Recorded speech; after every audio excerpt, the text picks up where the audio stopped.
ก็ว่าอยู่2-3มื้อมานี่มีเบอร์แปลกๆโทรมาหาข่อยติดกันเลย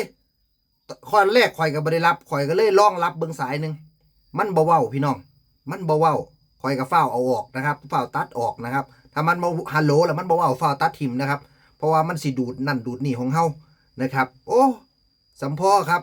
ข้อมูลที่เขาเอาไปขายนะ36 ล้านนะแม่นอีหลีครับมีจริงๆครับมีคนเอาไปขายอีหลีในเว็บมืดพี่น้องมีเบอร์แปลกๆนะครับมิจฉาชีพโทรมาSMS นะครับให้เงินฟรีจากสัตว์จังสี่ตัดทิมเด้อพี่น้องเด้อตัดทิมนะครับของฟรีบ่มีในโลกดอกขึ้นมานะครับเบอร์โทรที่เฮาบ่เคยเห็นเฮาบ่เคยพอนะครับถ้าเป็นบ่แม่นเบอร์ส่งพัสดุนะครับเฮาตัดทิมเลยนะครับหรือแบบไปตั้งค่าไว้นะครับตั้งค่าในโทรศัพท์นะครับถ้ามันขึ้นมาให้มันเป็นว่าสแปมนะเฮาจังได้ระมัดระวังเด้อพี่น้องเด้อเอาถ้าเป็นเบอร์โทรคนทั่วไปเขาขึ้นมาเนี่ยมันสิบ่มีคำว่าสแปมถ้าเป็นเบอร์โดนเขาใส่เท่านึงแล้วก็บ่ได้ค่อยได้ใส่นะเป็นเบอร์แบบเปิดไม่แบบ